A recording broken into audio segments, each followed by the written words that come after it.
I would have been dead. Well, they said that my body was in the backyard and I was supposed to go on vacation. I wonder how they do that. Sharon.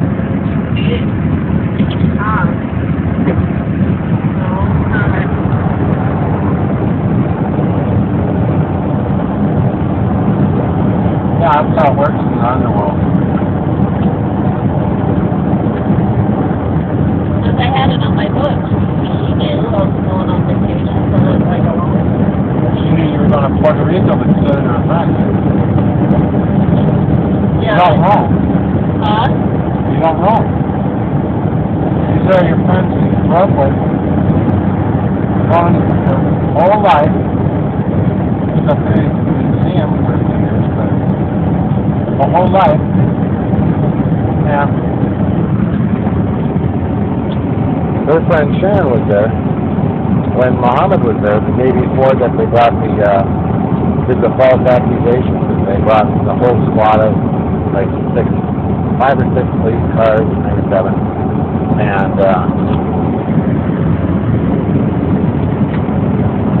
Station 32. Sure.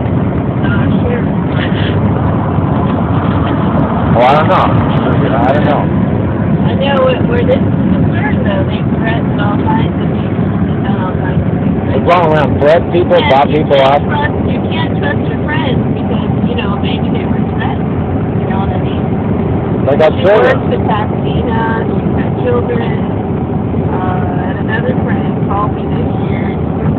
Please call me back. And she sounded like she was like almost crying, and I knew it was for the vacation thing. And it just didn't sound like it. That energy and the thought of a vacation kind of didn't sound like it went together. No. It was kind of, so I didn't call her back. I just felt really uncomfortable, and I didn't feel like getting into why I didn't want to go. So, I'm still mopping up my life from all the time that I didn't get to spend time on my books, being scattered. We've been scattered. I was too sick. All I could do was work. Neurological damage. I did as much as I could, and then when I came home, I was like done. When I was moving, I didn't feel so bad.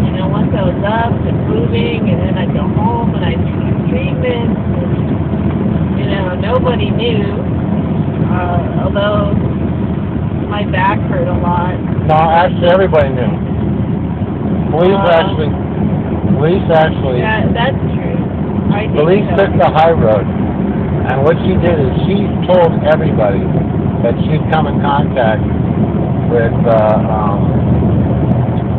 sewage or something like that. Yeah, during that time, I had to, because that was right around the time where I was really sick. I had to tell people. And, it's a combination of there's an MRSA type thing in that yard. It's a cyst. It can survive drought. It can survive no water, nothing. And a little water hits on it, boom.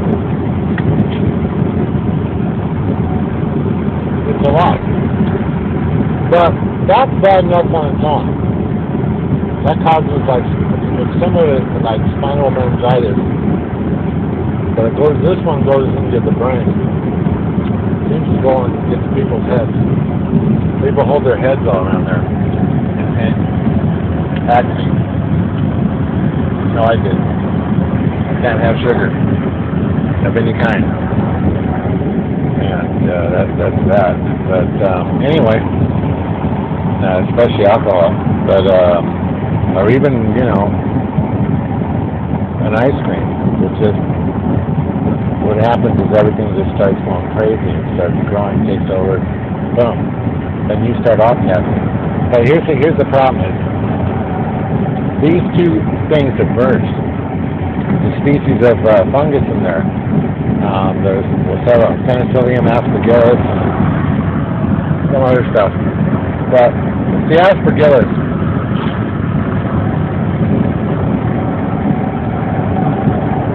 There's Aspergillus niger. There's Babius and the other ones too. There are lots of species, but what happens is it joins forces with the bacteria, and when you get affected by this, you take antibiotics, it could possibly kill you. And that's exactly what the city health department people told us to do. Get whacked with antibiotics, knowing full well that we had a full-on fungus thing in the house, Aspergillus and stuff. I even gave them the documents.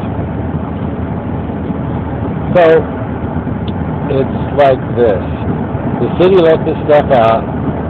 They hauled it away for cheap, and it's on an open container, and it's from fucking Pasadena all the way to Riverside, and it's over there. And I'll tell you what I found out about this stuff, it takes over every single existing matrix that it comes in contact with, whatever biological is in there. It just takes it over, and within an incredibly fast time.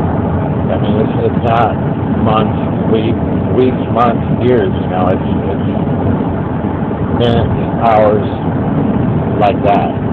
They say, in technical terms, I read that it takes 8 hours of breathing sewage until you become sick. You will be infected after 8 hours of breathing because the bacteria in there will get absorbed over a period of time. This is worse. This is worse. This is like Cryptosporidium, which is actually bacteria, and fungus. It's the best of both worlds. It's the scariest thing in the world. You have a day-walking, air-breathing virus that can float on the air as a spore and make its own chemicals. There's nothing stronger in this world or more powerful as a life force than fungus. Aspergillus, pretty much. And it's got all these wonderful toxins in it, but it'll create hell for the individual if they don't know what to do. And the one thing, the bacterial part of it, goes in and hits the lower gut, stops you from digesting your food, so your colon blooms out, and you just start, growing bugs. That's it. Growing bugs. Yeah. Become a bug factory. Now, what do you say? It hurts like hell. Oh my God. Oh my God. It hits you in different ways. It can go after your head. It can go after your abdomen. It can go after your legs. Like behind your knees, your ankles, your feet. It can make you look like you got gator skin. This weird grid-like thing that happens. We both had it. It can make your skin like the color of an earthworm. Kind of pinky purpley, which we were for a while. But blue was and that was really bad. I thought I was going to die. That was the worst I've ever felt in my whole life. When I turned pinky purple and my whole body hurt so bad. It was just like...